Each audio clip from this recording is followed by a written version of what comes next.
नमस्कार, KN live 24 आज पहुंच चुका है जनपद कन्नौज में और जानेंगे यहाँ पर हम मीडियम क्लास के व्यापारियों से लेकर जो नेतागण हैं उनसे भी हम जानेंगे चुनावी हालचाल।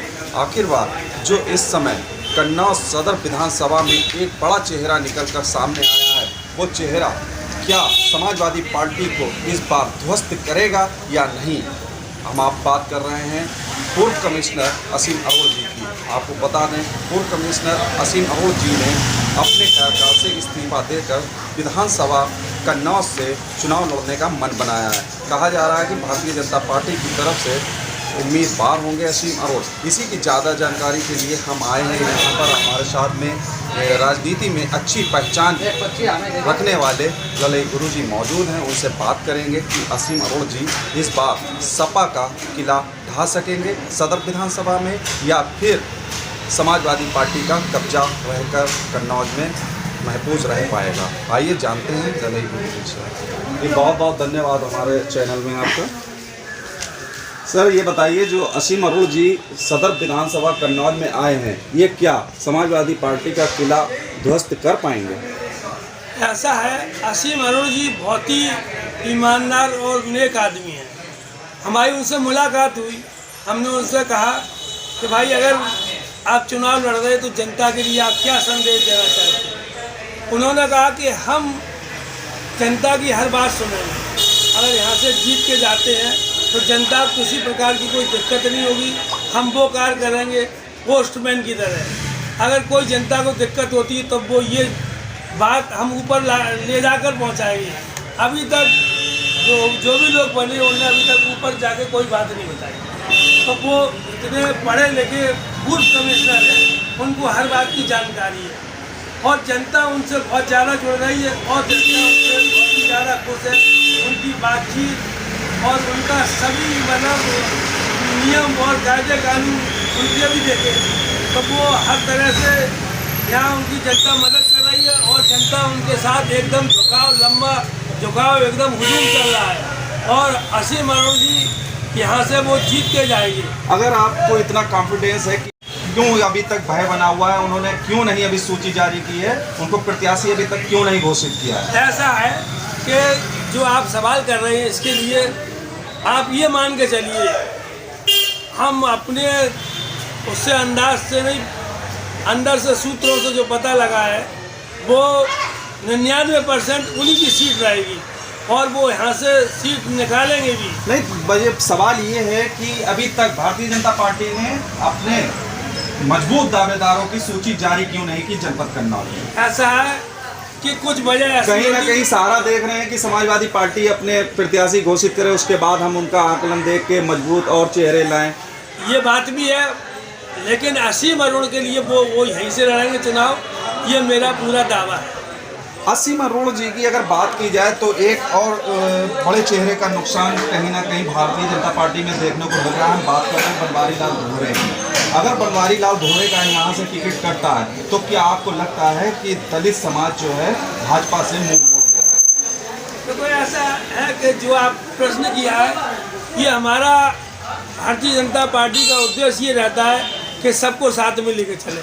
बनवारी लाल जी को अगर ऐसे उनका टिकट कटता है तो उन्हें कोई बड़ी जगह दी जाएगी, क्योंकि पार्टी जो शीर्ष नेतृत्व जो बात करता है वो निभाता है और शीर्ष नेतृत्व की वजह से ये सब हो रहा है।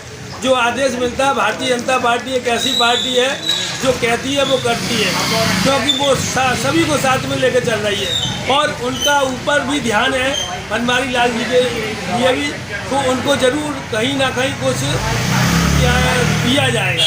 हमारा मानना ये, अगर सूत्रों की मानी जाए तो सूत्रों का कहना है कि बनवारी लाल धोरे जी दूसरा राजनीतिक दल अपनाएंगे।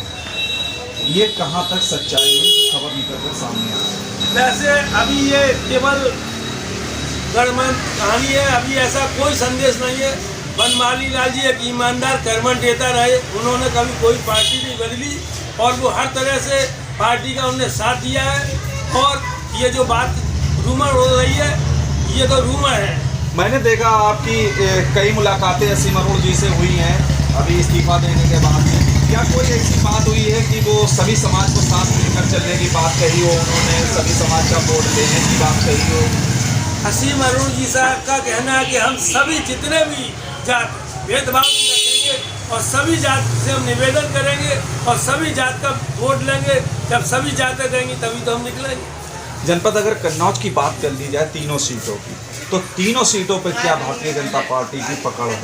पिछली बार तो भारतीय जनता पार्टी ने 2 सीटें ले ली थी, लेकिन अब की समाजवादी पार्टी दावा कर रही है कि हम भारतीय जनता पार्टी को फिर से उखाड़ के फेंक देंगे, जनपद में तीनों सीटों पर कब्जा करेंगे। दावा करती हैं, लेकिन पहले भी जो दावा किया था इस बार भी दावा भारतीय जनता पार्टी कर रही है और वो पूर्ण बहुमत से सरकार बनाई है। विकास के मुद्दे क्या होंगे? किन मुद्दों पर असीम अरुण जी बाकी प्रत्याशी यहाँ पर चुनाव लड़ेंगे? क्या फिर वही भारतीय जनता पार्टी हिंदू मुस्लिम करके चुनाव लड़ेगी या विकास के मुद्दे पर लड़ेगी? ऐसा है, हिंदू मुस्लिम करके कभी नहीं कोई चुनाव लड़ेगी, क्योंकि हिंदू भी और मुसलमान कोई अलग नहीं है। जो हिंदुस्तान का रहने वाला है वो हिंदू या मुस्लिम सब एक है। कुछ लोग बरगला देते हैं, फूट डालते हैं कि मुसलमान। मोदी जी ने कभी किसी के लिए कोई मतलब भेदभाव नहीं किया। उन्होंने चाहे मोदी वाली जो कॉलोनी हो वो भी उन्होंने दी, उनने राशन में भी कोई भेदभाव नहीं किया, शौचालय में कोई भेदभाव नहीं किया, कि उज्ज्वला योजना में कोई नहीं किया, बिजली में नहीं किया। उन्होंने किसी बात पे कोई भेदभाव नहीं किया।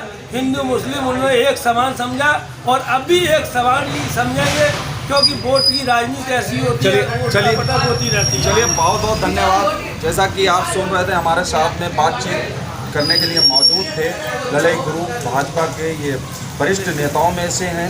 इनकी जो है अच्छी खासी पकड़ है। अगर बात की जाए सांसद से लेकर तो प्रदेश लेवल तक इनकी पकड़ है भारतीय जनता पार्टी में। इनका साफ तौर पे कहना है कि असीम अरुण जी इस बार सदर विधानसभा सीट को 101% जीतेंगे। वो ना कि हिंदू मुस्लिम के मुद्दे पर जीतेंगे, बल्कि विकास के मुद्दे पर जीतेंगे। हर समाज को लेकर चलने की बात करके जीतेंगे और भारतीय जनता पार्टी जनपद की तीनों सीटें फिर से जीतेगी।